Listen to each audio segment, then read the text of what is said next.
What's up, y'all? This is Jesse, and you're watching JMillzNFLTalk. Now, today I want to talk about my thoughts on the first 3 weeks of the NFL season. I want to start off with the Broncos, who nobody thought were going to get to 3-0. And their first win against the Bengals, which is probably the only legitimate team that they've beat so far, was definitely based on luck. Now, the Broncos' defense is a lot better than I think anybody would have anticipated. I said before that I thought they were going to be better than last season, but I didn't think they were going to be this good, and that's definitely a pleasant surprise. And the offensive side of the ball, Corell Buckhalter and Noshawn Moreno are turning it up, and they're proving to be quite the 1-2 punch. And they're definitely taking some pressure off Kyle Orton while he takes his sweet time to get acclimated to the offense and turn it on the way he needs to. Now, the Broncos have a real test next week against the Dallas Cowboys, and I think based on that game, we're really going to see what the Broncos are made of and how much juice they have to get them through the season, and if they are able to compete with the San Diego Chargers in the AFC West. Now, the next team I want to talk about is the Cincinnati Bengals.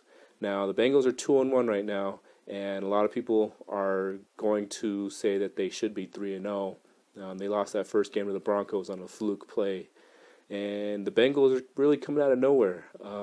Nobody expected them to be able to beat the Packers, and definitely nobody expected them to be able to beat the defending Super Bowl champs, Pittsburgh Steelers.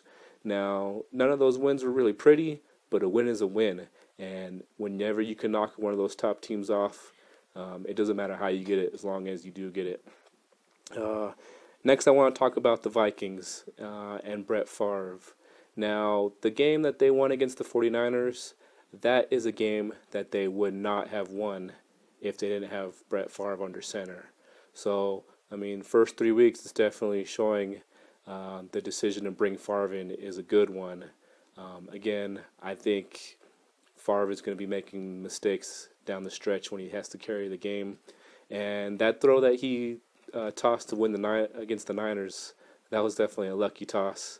That was a really good catch too. But we'll see. Again, this is why the Vikings brought in Favre, was because they needed somebody to pull in a win for them at the last minute. Next, I want to talk about the Steelers, who are 1-2 right now. And the first one that they got was, just barely a win. So what's going on with the Steelers right now? I'm not sure. Their schedule isn't as strong as it was last year. They should be cruising through it. So maybe it's because they have a target on their back, being the defending Super Bowl champions.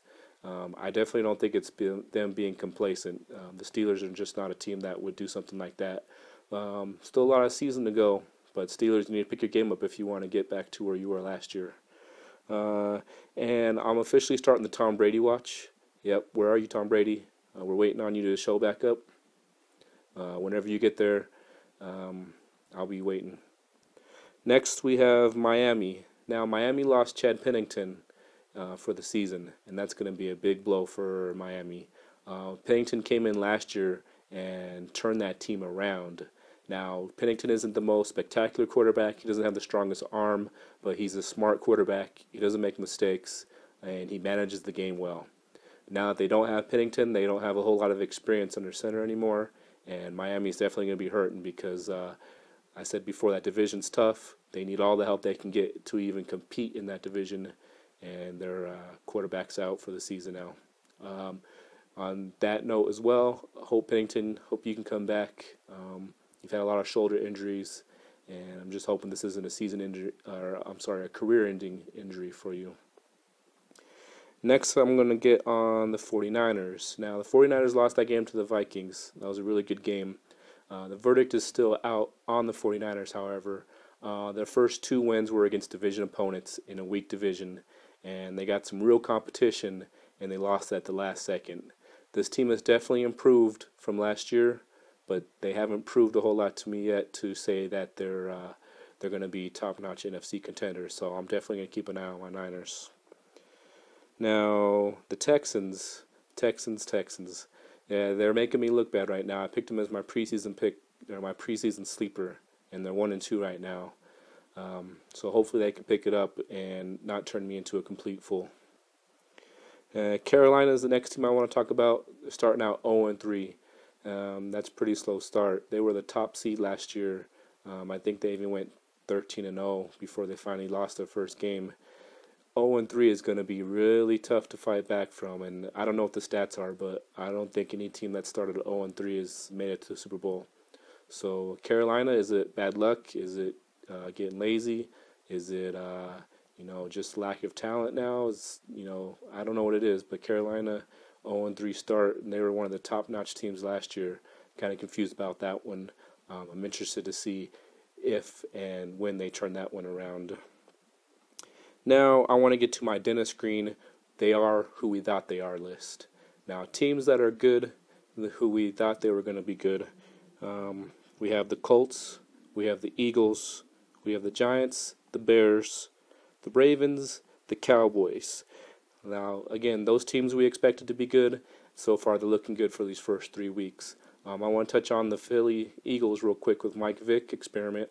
So far it's not looking so hot. It is his first game back. He's got a little bit of time before he's going to be the Mike Vick that we all used to know. So it'll be exciting when he finally gets back there. Now on the Giants, I want to talk about Eli Manning. Now Eli's definitely stepping his game up. He doesn't have any top-notch receivers that he's used to. He's spreading the ball around. He's making some accurate throws, and he's putting some competition on his brother for who's the best Manning out there right now. And Peyton definitely is winning that award, but Eli is putting the pressure on his brother. He's trying to be the best Manning playing right now. Now, they are who they thought they are for bad teams. Well, we got the Raiders, the Chiefs, the Browns, the Rams, and the Lions. Yeah, we thought they were going to be bad, and so far they're pretty bad. Now, Lions, congrats. You finally broke your losing streak against the Redskins, and hopefully it's going uphill for you guys from there. I'd hate to be a Lions fan because it's just not a very good team, but good thing for the Lions is they're not the worst team in the NFL right now. There's about 3 or 4 teams that are worse than the Lions. And to finish it off, 2 teams that suck right now that we didn't think they were going to be this bad are the Redskins and the Buccaneers. You guys need to pick your game up because you guys suck right now. All right, hey, that's all I've got for today.